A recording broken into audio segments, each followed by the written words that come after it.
Data sufficiency questions అనేవి చాలా చాలా టఫ్ అని చెప్పేసి మనం అనుకుంటూ ఉంటాం. సో ఈ టీఎస్ఐసెట్ 2025లో వచ్చిన క్వశ్చన్ అనేది ఒకసారి చూడండి. సో ఇందులో ఫస్ట్ క్వశ్చన్ ఏమడుగుతున్నాడు, ఏరియా ఆఫ్ ద సర్కిల్ అడుగుతున్నాడు. సో ఏరియా ఆఫ్ ద సర్కిల్కి ఫార్ములా ఏంటి, it is nothing but πr². So ఇందులో నేను ఆర్ కనుక ఫైండ్ అవుట్ చేస్తే నా ఆన్సర్ అనేది వచ్చేస్తుంది. సో ఇక్కడ ఈ రెండు స్టేట్మెంట్స్లో నాకు ఆర్ వాల్యూ అనేది ఎక్కడ వస్తుంది, ఫస్ట్ స్టేట్మెంట్ చెక్ చేద్దాం.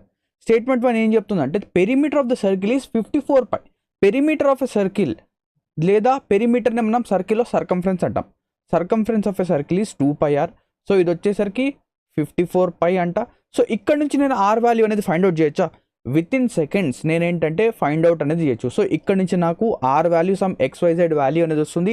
సో ఆ ఆర్ వాల్యూ నేను ఇక్కడ సబ్స్టిట్యూట్ చేస్తే నాకు ఏరియా అనేది వస్తుంది. సో నాకు ఏరియా అనేది ఎక్కడి నుంచి వచ్చింది, స్టేట్మెంట్ 1 నుంచి మాత్రమే వచ్చింది కాబట్టి so our answer is option 1. So data sufficiency questions అనేవి టఫ్ కాదు, ఇక్కడ ఏంటంటే కాన్సెప్ట్ అనేది మనకు తెలియాలి. విత్ ఇన్ సెకండ్స్లో మనం వితౌట్ దీన్ని ఆన్సర్ సాల్వ్ చేయకుండా మనం ఆన్సర్ అనేది చేయొచ్చు.